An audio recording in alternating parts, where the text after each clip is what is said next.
This is the Ethereum one-year overview reading for the year of 2024. It's currently November 14th, 2023, 8:18 p.m. Eastern Time. Ethereum at the time of this reading is currently $1,987.10, up 70,000% from when it first was initiated.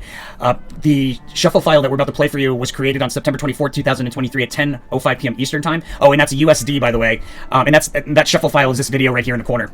So the overall theme and behavior for the year of 2024 for Ethereum is going to be a near overbought crest that we sell off from, pretty notably through multiple support levels. It's crossed, however, with a pretty significant rally, and it looks like even like some sort of breakout towards the end of the year.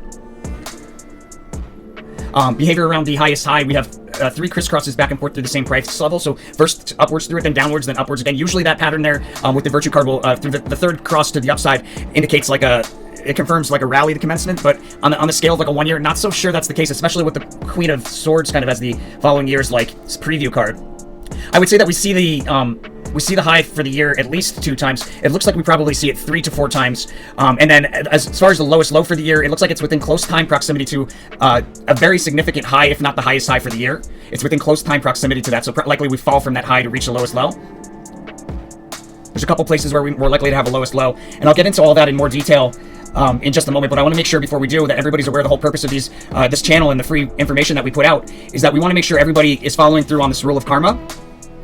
The rule of karma, the whole purpose of the channel is to transmute some of the competitive energy of the stock market into goodwill, and we do that by following the rule of karma for the channel.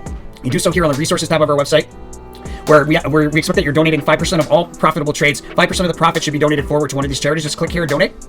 Be a part of the cure for cancer or Parkinson's, or help save the environment. And then 5% of the profit should be donated back to the channel here through one of these links. If you're international, you can use Wise or you can use YouTube. Either way, that leaves you at 90%. Make sure to spend that money out of love. As long as you do that, my friends, the universe considers you an angel investor of the channel. It's going to send it back to you tenfold for being just that. Blessings to all my angel investors. Let's get back into it. All right, so the best way to read a 1 year reading, guys, you got to understand that each cluster of 4 cards represents 1 month out of the year.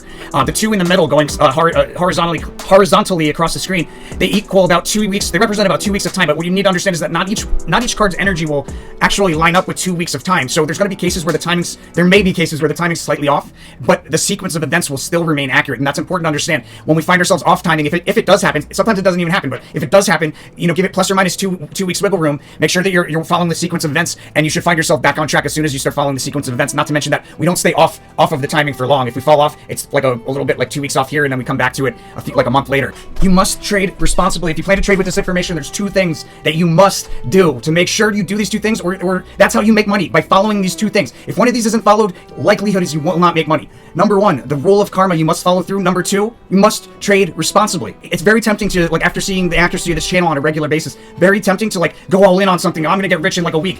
Don't do that, my friends. I promise you, the universe is like waiting for somebody to be that silly and go and do that, and that'll be the time that we're wrong. We're not right all the time, so you must trade responsibly. If you do that, you have a serious edge. Those 2 things, my friends. All right, so in early January, we have a high in January, but probably in early to mid-January, we have a high. And there's a peak that we sell off pretty notably there to a trough, probably mid-month, and then we rally again after establishing support with some sideways rotation. We rally quite a bit, probably back to some sort of high, and there's like a really notable move to reach the high here. Okay, so it's hard to pinpoint where this low is, somewhere around the cusp of January, February, or into February, and a lot of price change in late January. Moving into February, we have 3 pokes through the same price level, followed by a sharp decline. Actually, it could be a horizontal trend line, but it'll be 3 pokes through an important trend line. On the scale of a 1 year, it could be horizontal. If it is, it's usually to the downside. And after that 3rd poke, you have a significant decline. That may be what takes us to the low if we haven't seen it on the cusp already. And the February low will be sideways rotation along key support on a 1 year chart scale. There's a big move to the upside in late February. There's a notable move to the upside. We'll reach for a distant resistance, i.e. further than the next resistance. And then there's the February highs within close time proximity to that low that we're talking about. So within like a week, or like within 10 days, usually something like that, meaning that there's probably a pretty sharp drop. It may be that the low's actually here on the cusp of February, March. It's really hard to pinpoint where it is. But in any case, it'll be the first one. I'm advised to be very cautious in early March.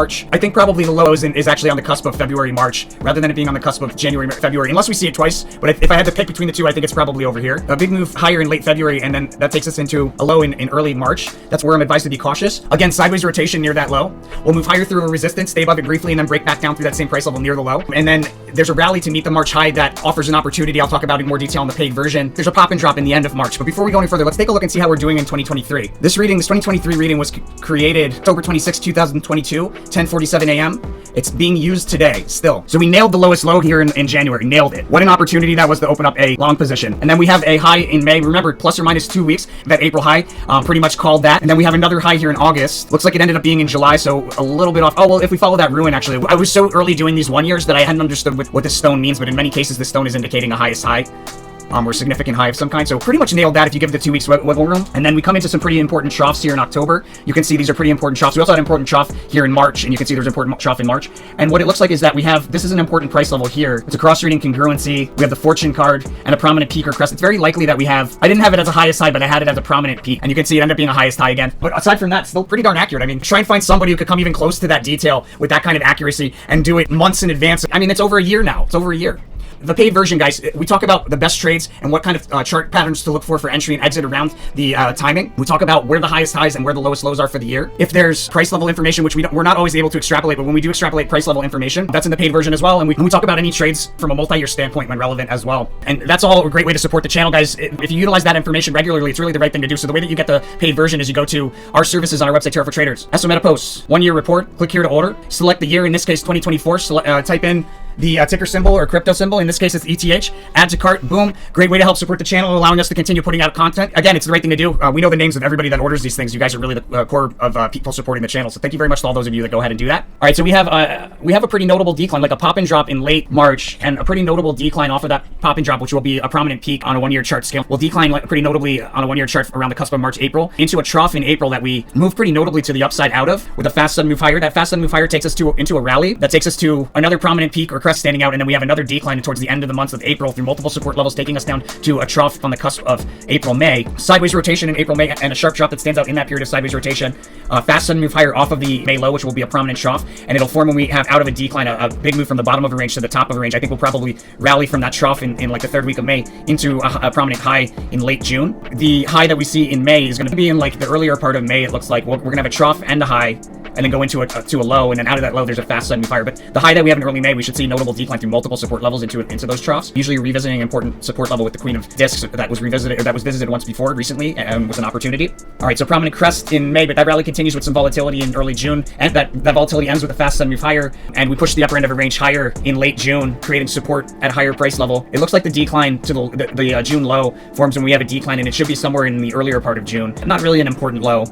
This rune's a little difficult to interpret. Oh, okay, so we push the upper end of a range. I got it. So we push the upper end of a range higher out of June and into July, and then there's like a failed attempt to break through key resistance level on at least a 1 year chart scale, so probably on a multi-year scale. Failed attempt to break through key resistance there, and it'll look like it'll be resistance that, like previous chart behavior just prior to this test, that chart behavior will make us expect to break through. Instead, it'll disappoint. We'll turn around with decline through key support, and that'll take us into a significant trough. There might be a low there. A lot of the times, a Princess of Cups is a low. Out of the low of July, there's a sideways fluctuating rally that precedes a decline. Let's do a sideways fluctuating rally into a peak in August, that key resistance, and we decline from that peak in August and that key resistance. We decline with consecutively lower specs up on the way down. A notable reversal standing out on a 1 year chart there as the August low, and a big move to reach an August high towards the end of August. Look for a notable move into that high, and then a peak that we sell off from through multiple support levels. So it looks like we decline from that peak around the cusp, near overbought peak around the cusp of August, September through multiple supports, and then we rally, increasing with momentum moving forward back into a probably the same price level high that we had here in August. We see again. Hard to say if it's early or late September, but we revisit a high there. The September low, we move higher through. We have a prominent move higher off the low, and then a full retracement of that move back down. So it's likely that we go from like, okay, so either this highest high is here on the cusp, or we have two of them. I think it's probably two of them, but it might not be. It could just be one right on the cusp. Hard to say, but the reason why I think it's two of them is we have these two correlators, but also the Princess of Swords indicates some stuff. So we'll talk about that in more detail in the paid version, but there's a pretty big move to the downside into October, declining to and through support to meet a second support, and we rotate sideways along that key support. Prominent move higher off the October low, followed by a full retracement of that low. The October high, we have a brief peak that's easily missed, followed by a decline through key support, and it's probably an near overbought peak that we saw off, and we revisit a support level that was recently a past opportunity in late October. And it's likely that we come into like lowest lows here in late October or early November. With quite a lot of volatility in early November. The November low is likely right there on the cusp of October, November, or in early November. That'll be a low. But in any case, there's pretty notable move here. This is going to be a really important resistance level that's highlighted here in late November, and a pretty big move to reach the November high, where we successfully turned resistance into new support at the November high. It looks like we're rallying into December. There's an overbought peak that we sell off from in December at the December high. Probably in early December, we sell off from pretty notably through multiple supports. The low for December forms with a sideways fluctuating decline that precedes a notable rally. Multiple failed attempts to break through key resistance in late December, followed by a notable drop there in late December as well. And then the sneak preview for 2025 is a period of volatility and a sharp drop that stands at in that period of volatility. We'll talk about that and how this fits into the bigger picture on a multi-year scale in more detail in the paid version. Again, we'll also talk about the best trades and where all the highest highs are and lowest lows, and any price level that I might extrapolate. Blessings to everybody. Make sure to follow that rule of karma. Blessings to all my angel investors. You know where to go. You know what to do. And I'll see you guys on the next one. Stay tuned if you got the paid version.